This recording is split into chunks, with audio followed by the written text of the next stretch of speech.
খবর 24 সাথে আপনাকে স্বাগত। নতুন নতুন খবর জানার জন্য আমাদের চ্যানেলে চোখ রাখুন। কেমন আছেন রাজ্যের প্রাক্তন খাদ্যমন্ত্রী জ্যোতিপ্রিয় মল্লিক? তা জানতে বাইপাসের ধারে একটি বেসরকারি হাসপাতালে চিঠি পাঠালো ইডি। প্রেসিডেন্সি জেল থেকে তাকে বেসরকারি হাসপাতালে ভর্তি করা হয়েছে। তবে কেন্দ্রীয় এজেন্সির দাবি, ওই ভর্তি প্রসঙ্গে ইডিকে কোনো কিছুই জানায়নি জেল কর্তৃপক্ষ।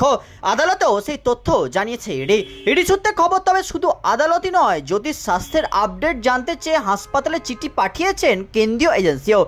সেই চিঠিতে তারা জানতে চেয়েছে জ্যোতিপ্রিয় মল্লিকের ঠিক কী হয়েছে, কোন কেবিনে রয়েছেন, এখন তার স্বাস্থ্যের অবস্থা কেমন, সবটাই জানতে চাওয়া হয়েছে। উল্লেখ্য, রেশন দুর্নীতি মামলায় গ্রেপ্তার হয়েছেন জ্যোতিপ্রিয় মল্লিক। শারীরিক অসুস্থতার কারণ দেখিয়ে জামিন চেয়ে একাধিকবার আদালতের দ্বারস্থ হয়েছেন জ্যোতিপ্রিয়। তবে বালুর আবেদনে আপত্তি জানিয়ে আদালতে রিপোর্ট পেশ করেছে ইডি। আগামী 20 নভেম্বর অর্থাৎ আজ ওই মামলার পরবর্তী শুনানির দিন ধার্য করা হয়েছে। বস্তুত গ্রেপ্তারির পর থেকে বারবার অসুস্থ হয়ে পড়েছেন বালু। তার মাথা ঘোরার কারণ জানতে head up tilt table test পরীক্ষার পরামর্শ দিয়েছেন চিকিৎসকরা। এসএসকেএমে গঠিত হয়েছিল মেডিকেল বোর্ডও। এই মামলায় অনেকে ইতিমধ্যেই ছাড়া পেয়ে গেলেও প্রাক্তন মন্ত্রী এখনও অব্যাহতি পাননি। ব্যুরো রিপোর্ট, খবর 24/7।